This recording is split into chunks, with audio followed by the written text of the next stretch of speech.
Salam pemirsa, bagaimana kabarnya? Masih bersama saya Pendeta Mulyadi Sulaiman.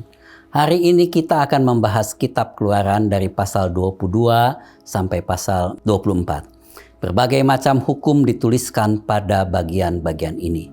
Poin kuncinya adalah untuk memperhatikan orang-orang yang lemah. Bagian ini juga menekankan bahwa hal itu adalah kewajiban terhadap Tuhan. Contohnya, diperingatkan untuk tidak mencuri milik orang lain. Jika kita mencuri milik orang lain, maka kita harus membayar ganti rugi. Jika tidak ada uang untuk membayar ganti rugi, maka kita harus menjual diri menjadi budak untuk melunasinya. Artinya, jika harta kita penting, maka harta orang lain juga penting. Dengan demikian, hukum ini selalu menekankan tentang milik orang lain. Di sisi lain, jika karena kelalaian orang lain kita dirugikan, maka jangan membalas dengan prinsip mata ganti mata. Tetapi cobalah membangun pemahaman dan selesaikanlah dengan damai. Dikatakan pula kepada bangsa Israel untuk waspada terhadap 3 kebiasaan dari orang yang bukan Yahudi yang dapat mengancam kerohanian mereka. Dikatakan bahwa seorang ahli sihir perempuan janganlah engkau biarkan hidup. Siapapun yang tidur dengan seekor binatang pasti dihukum mati. Siapa yang mempersembahkan korban kepada Allah kecuali kepada Tuhan sendiri harus ditumpas. Hal ini mungkin dapat dikatakan berbahaya dan kejam di standar zaman ini. Namun ini harus dilakukan untuk menjaga kemurnian bangsa Israel. Saudaraku, di pasal 23 ditulis tentang bagaimana bersikap adil dalam proses hukum, dalam pengadilan. Kita dilarang menghakimi siapapun berdasarkan berita bohong atau hoax yang kita dengar. Selanjutnya, tidak diperbolehkan untuk mengikuti kebanyakan orang untuk melakukan kejahatan. Dan juga tidak dibenarkan memberikan kesaksian dengan hanya mengikuti suara orang banyak. Ini adalah firman yang harus diingat dalam menjalankan demokrasi juga di zaman ini. Juga tidak dibenarkan untuk memihak pada orang miskin dalam perkaranya. Dengan kata lain, dijelaskan bahwa hukum harus adil di depan semua orang. Diperintahkan juga untuk berbelas kasihan di hadapan musuh. Pasal ini terdiri dari firman-firman yang mendorong kita untuk hidup dengan hati nurani dan akal sehat.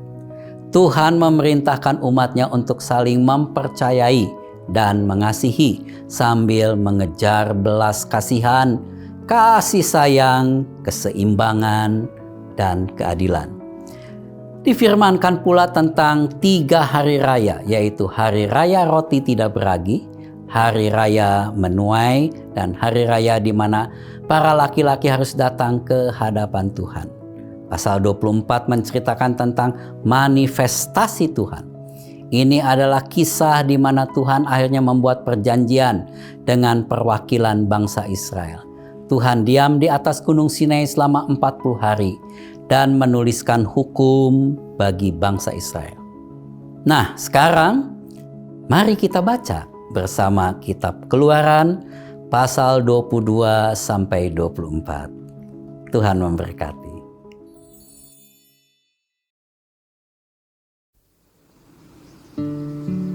Apabila seseorang mencuri seekor lembu atau seekor domba dan membantainya atau menjualnya, maka ia harus membayar gantinya, yakni 5 ekor lembu ganti lembu itu, dan 4 ekor domba ganti domba itu. Jika seorang pencuri kedapatan waktu membongkar, dan ia dipukul orang sehingga mati, maka si pemukul tidak berhutang darah. Tetapi jika pembunuhan itu terjadi setelah matahari terbit, maka ia berhutang darah. Pencuri itu harus membayar ganti kerugian sepenuhnya. Jika ia orang yang tak punya, ia harus dijual ganti apa yang dicurinya itu. Jika yang dicurinya itu masih terdapat padanya dalam keadaan hidup, baik lembu, keledai, atau domba, maka ia harus membayar ganti kerugian 2 kali lipat. Apabila seseorang menggembalakan ternaknya di ladangnya atau di kebun anggurnya, dan ternak itu dibiarkannya berjalan lepas, sehingga makan habis ladang orang lain, maka ia harus memberikan hasil yang terbaik dari ladangnya sendiri, atau hasil yang terbaik dari kebun anggurnya sebagai ganti kerugian. Apabila ada api dinyalakan, dan api itu menjilat semak duri, tetapi tumpukan gandum atau gandum yang belum dituai atau seluruh ladang itu ikut juga dimakan api, maka orang yang menyebabkan kebakaran itu harus membayar ganti kerugian sepenuhnya. Apabila seseorang menitipkan kepada temannya uang atau barang, dan itu dicuri dari rumah orang itu, maka jika pencuri itu terdapat, ia harus membayar ganti kerugian 2 kali lipat. Jika pencuri itu tidak terdapat, maka tuan rumah harus pergi menghadap Allah untuk bersumpah bahwa ia tidak mengulurkan tangannya mengambil harta kepunyaan temannya. Dalam tiap-tiap perkara pertengkaran harta, baik tentang seekor lembu, tentang seekor keledai, tentang seekor domba, tentang sehelai pakaian, baik tentang barang apapun yang kehilangan, kalau seorang mengatakan, "Inilah kepunyaanku," maka perkara kedua orang itu harus dibawa ke hadapan Allah. Siapa yang dipersalahkan oleh Allah haruslah membayar kepada temannya ganti kerugian 2 kali lipat.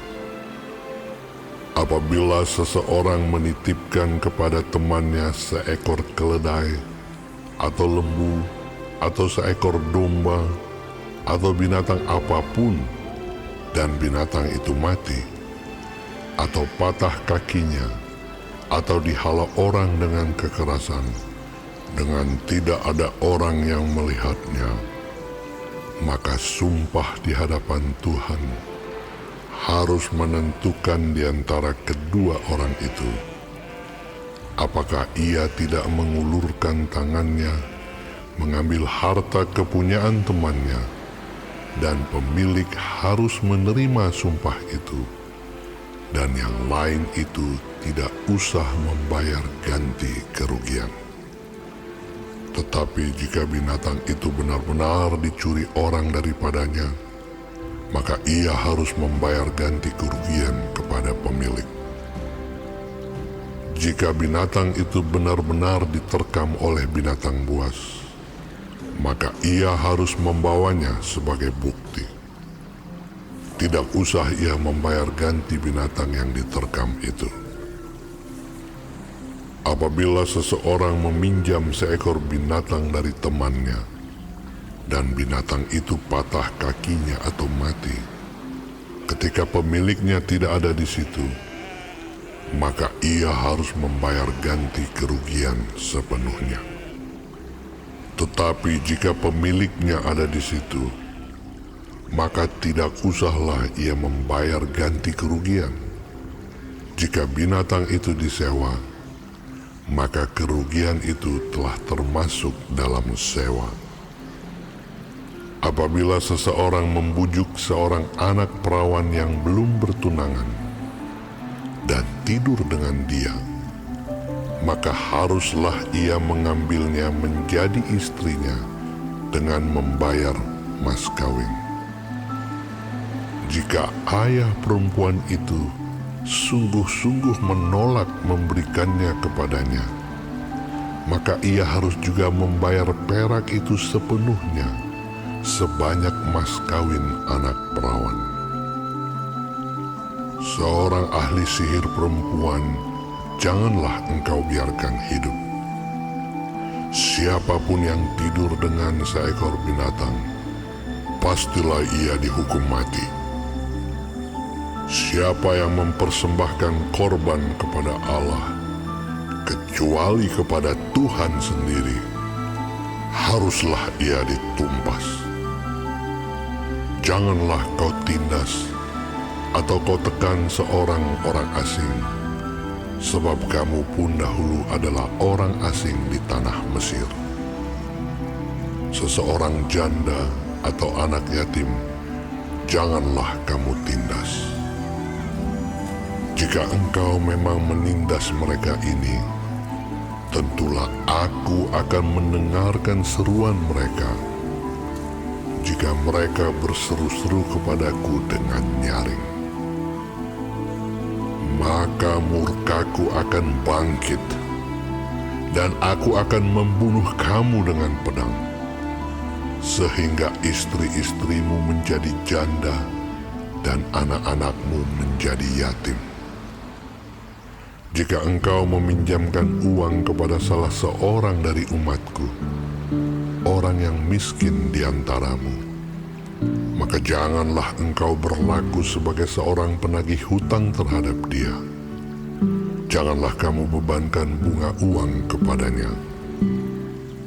Jika engkau sampai mengambil jubah temanmu sebagai gadai, maka haruslah engkau mengembalikannya kepadanya sebelum matahari terbenam. Sebab hanya itu saja penutup tubuhnya. Itulah pemalut kulitnya. Pakai apakah ia pergi tidur? Maka apabila ia berseru-seru kepadaku, aku akan mendengarkannya, sebab aku ini pengasih. Janganlah engkau mengutuki Allah, dan janganlah engkau menyumpahi seorang pemuka di tengah-tengah bangsamu. Janganlah lalai mempersembahkan hasil gandummu dan hasil anggurmu. Yang sulung dari anak-anakmu lelaki haruslah kau persembahkan kepadaku. Demikian juga harus kau perbuat dengan lembu sapimu dan dengan kambing dombamu. 7 hari lamanya anak-anak binatang itu harus tinggal pada induknya.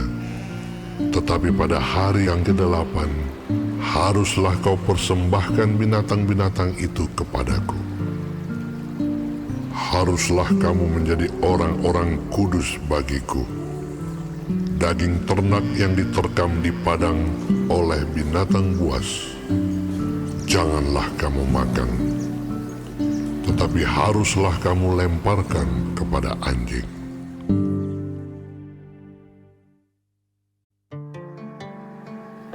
Janganlah engkau menyebarkan kabar bohong. Janganlah engkau membantu orang yang bersalah dengan menjadi saksi yang tidak benar. Janganlah engkau turut-turut kebanyakan orang melakukan kejahatan, dan dalam memberikan kesaksian mengenai sesuatu perkara, janganlah engkau turut-turut kebanyakan orang membelokkan hukum.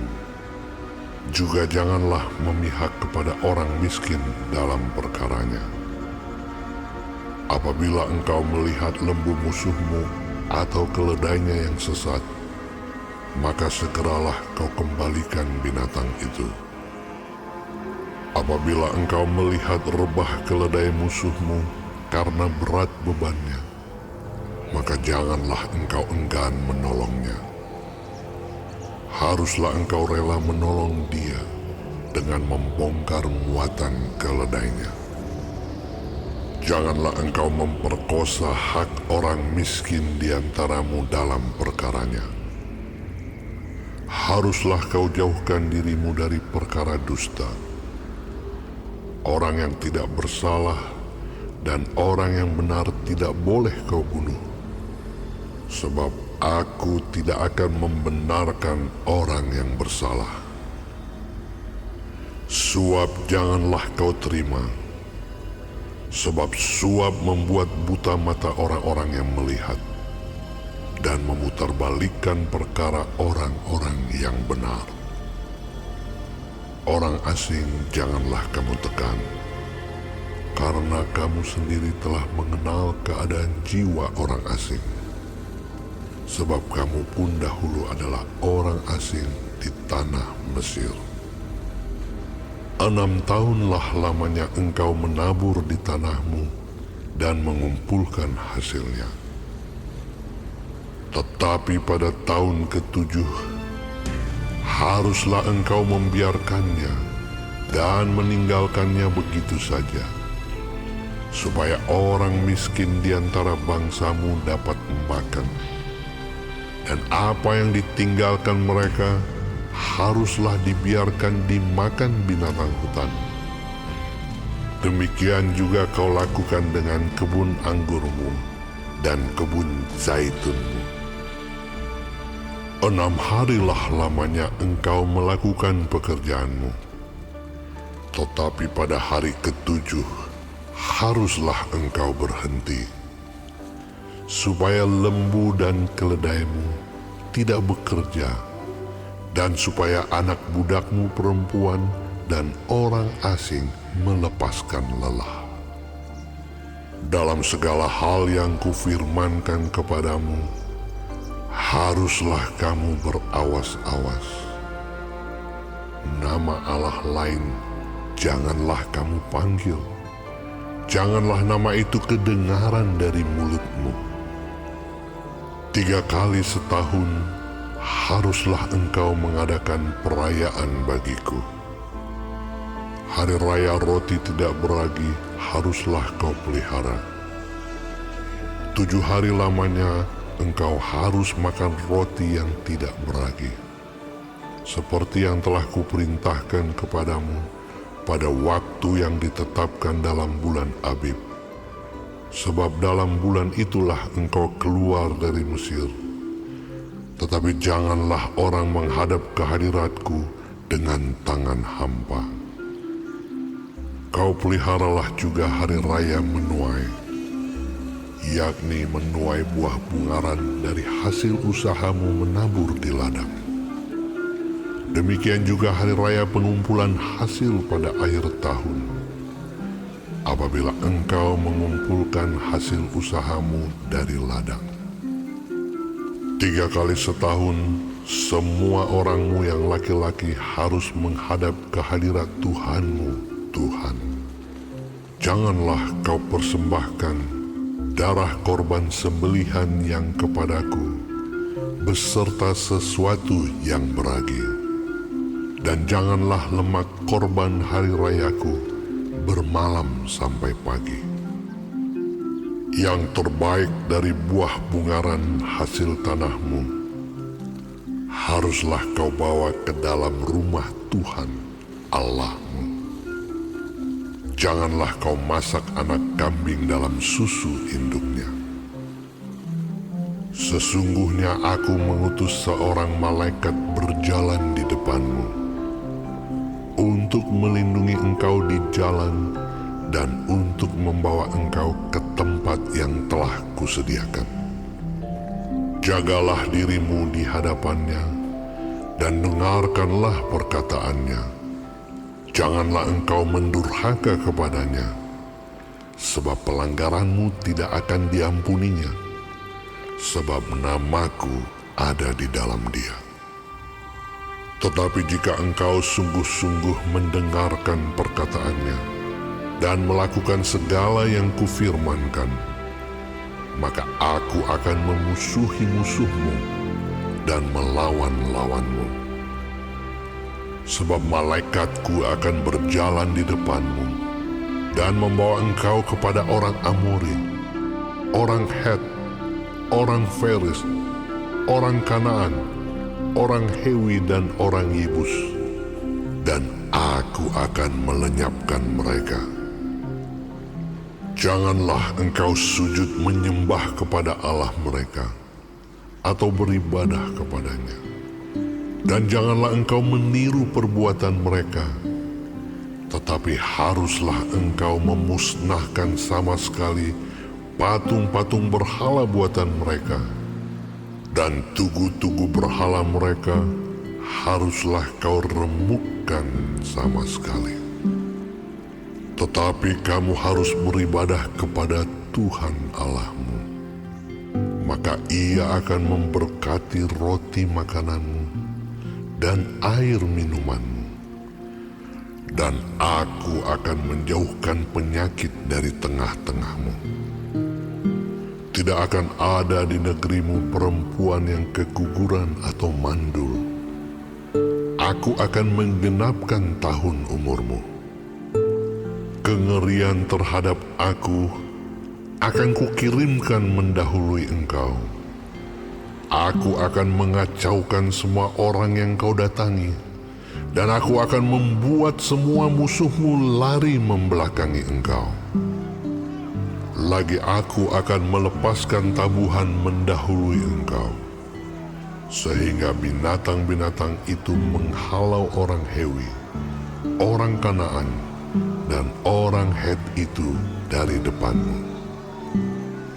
Aku tidak akan menghalau mereka dari depanmu dalam 1 tahun, supaya negeri itu jangan menjadi sepi, dan segala binatang hutan jangan bertambah banyak melebihi engkau. Sedikit demi sedikit, Aku akan menghalau mereka dari depanmu, sampai engkau beranak cucu sedemikian, hingga engkau dapat memiliki negeri itu. Aku akan menentukan batas daerahmu dari Laut Teberau sampai Laut Filistin, dan dari padang gurun sampai sungai Efrat. Sebab Aku akan menyerahkan penduduk negeri itu ke dalam tanganmu, sehingga engkau menghalau mereka dari depanmu. Janganlah mengadakan perjanjian dengan mereka ataupun dengan Allah mereka. Mereka tidak akan tetap diam di negerimu, supaya mereka jangan membuat engkau berdosa kepadaku dengan beribadah kepada Allah mereka, sebab tentulah hal itu menjadi jerat bagimu.